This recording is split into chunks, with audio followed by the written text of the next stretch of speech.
Terima kasih atas waktu dan kesempatan yang diberikan kepada kelompok kami.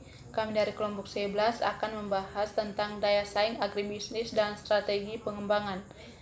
Dan akan dibawakan oleh saya dan kedua teman saya, nama saya Yuliana Ria Bongo, dan kedua teman saya Maria Francisca Bulo dan Antonia Florince Asa. Yang pertama, analisis pesaing.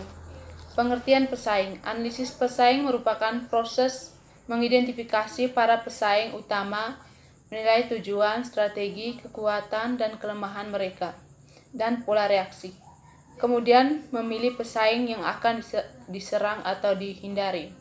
Yang kedua, identifikasi pesaing.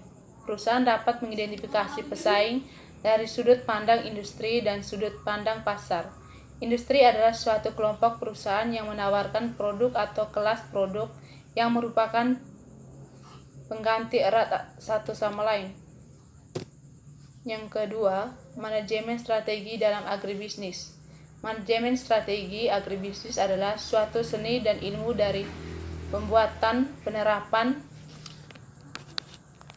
dan evaluasi keputusan strategi antara fungsi-fungsi yang memungkinkan sebuah organisasi mencapai tujuan-tujuan pada masa mendatang. Menurut W.V. Glutz, manajemen strategi dalam agribisnis adalah serangkaian keputusan-keputusan dan tindakan-tindakan manajerial yang mengarah pada penyusunan strategi-strategi efektif untuk mencapai tujuan perusahaan. Menurut Hill, Ireland, dan Hodgson, jadi manajemen strategi adalah suatu seni dan ilmu untuk menciptakan keunggulan bersaing yang berkesinambungan sehingga dapat mencapai tujuan perusahaan.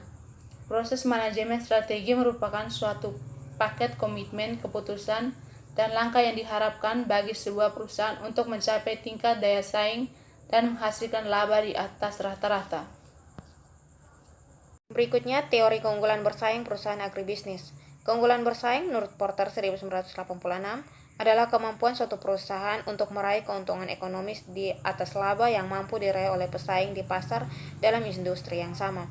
Perusahaan yang memiliki keunggulan kompetitif senantiasa memiliki kemampuan dalam memahami perubahan struktur pasar dan mampu memilih strategi pemasaran yang efektif. Daya saing strategis dicapai apabila sebuah perusahaan dengan baik merumuskan serta menerapkan strategi pencipta ilahi.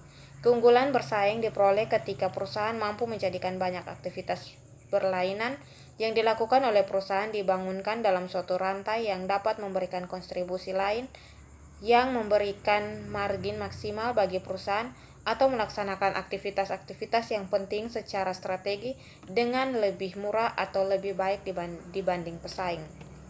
Berikutnya, pendekatan diferensiasi produk terhadap keunggulan bersaing agribisnis. Pemilihan produk di antara banyaknya tawaran ada di pasar selalu didasarkan pada adanya perbedaan, baik secara implisit maupun eksplisit. Literatur psikologi merujuk kepada fakta bahwa perbedaan mencolok yang terkait dengan suatu produk akan merangsang daya ingat karena perbedaan tersebut akan diapresiasikan secara intelektual. Perusahaan jasa perlu melakukan diferensiasi melalui inovasi yang bersifat preemptif dalam jangka panjang. Preemptive di sini maksudnya adalah implementasi suatu strategi yang baru bagi suatu bisnis tertentu. Karena merupakan yang pertama, maka dapat menghasilkan keterampilan atau aset yang dapat merintangi, mencegah atau menghalangi para pesaing untuk melakukan duplikasi atau membuat tandingannya. Keunggulan bersaing agribisnis. Menurut Ciptono tahun 2001, cara lain untuk melakukan diferensiasi adalah secara konsisten memberikan kualitas pelayanan yang baik daripada pesaing. Hal ini dapat dicapai dengan memenuhi atau bahkan melampaui kualitas jasa yang diharapkan para pelanggan. Kualitas jasa sendiri dipengaruhi oleh dua variabel, yaitu jasa yang dirasakan dan jasa yang diharapkan. Bila jasa yang dirasakan lebih kecil daripada yang diharapkan, maka para pelanggan menjadi tidak tertarik lagi pada penyedia jasa yang bersangkutan. Bila yang terjadi adalah sebaliknya, maka ada kemungkinan para pelanggan akan menggunakan penyedia jasa itu lagi. Sekian. Pendekatan diferensiasi citra terhadap keunggulan bersaing agribisnis. Para pemasar yang tidak menciptakan hubungan antara penciptaan citra dan penjualan produk seringkali tidak melakukan pekerjaan yang baik. Menurut Sergio Ziman, banyak perusahaan yang sukses dalam menjual produk karena produk mereka memiliki citra yang jelas. Citra yang jelas menentukan posisi mereka di titik yang secara potensial menarik dalam pilihan konsumen yang begitu banyak. Menurut Trott, kebanyakan perusahaan yang sukses adalah mereka yang memiliki kata yang menempati tempat spesial dalam benak konsumen. Berbagai konsep yang berkembang saat ini menyiratkan bahwa pentingnya citra sebagai sarana atau alat untuk meraih keunggulan bersaing di pasar.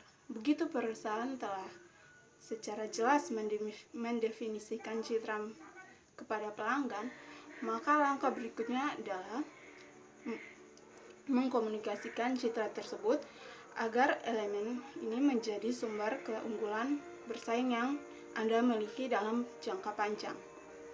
Melalui investasi pada proses pencitraan yang dilakukan secara terus-menerus, perusahaan akan menikmati tingkat perkembangan pasar dalam konsep pemasaran yang lebih tinggi daripada yang dapat diraih oleh pesaing dalam industri yang sama.